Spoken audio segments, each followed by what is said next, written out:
Mijn hobby is uiteindelijk wel houtwerk. En het maakt het niks uit wat het is, als het maar van hout is. Wat mijn eigen jaren maakt ze in mijn handen.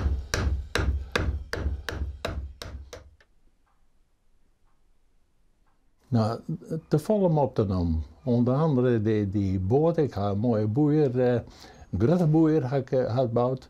Die is nou van Vitens. En daar ga ik een model van maken. Ja. Alleen dat heeft het verwaard.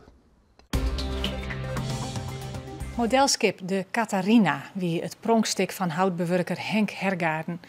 Maar hij vond het skip volslijn uitbaand van zijn hoes. Nou, zie je.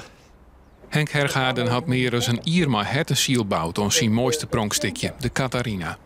Het modelskip lag nog in de auto toen een dronken man inbruts. Hij zet het skip om 4 uur nachts op een stoep in de fik. Lietse schadevergoeding. Maar ja, goed, dat telt daar net op. Want ik hier een taxateur van Christie's bij. En die hield op 15.000 euro. Maar ik kreeg 3,5. Ja. Huh.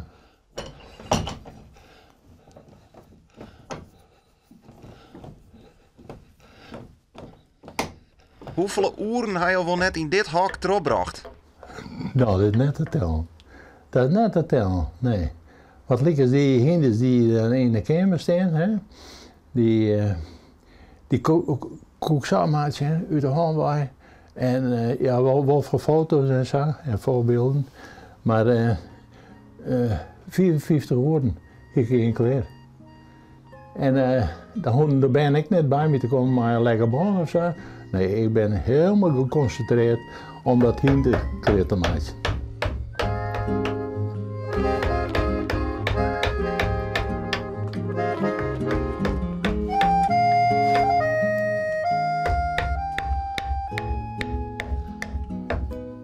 Ja, het wordt minder, ja. Ik heb nou een leeftijd, ja, dan wordt het net zo goed meer. En likkers dit, ja, het begint je te vermoeien. Hè? Maar ja, goed, ik ga met de bedel, ja? Ik zit er net doorheen. Ja, maar dat is het beste wat mensen dwang kennen. Als je wat een keer accepteert. Het is saffier, accepteer het. En dan... Dat is veel gezonder voor de mensen, hè? En net overeen zetten. Nee.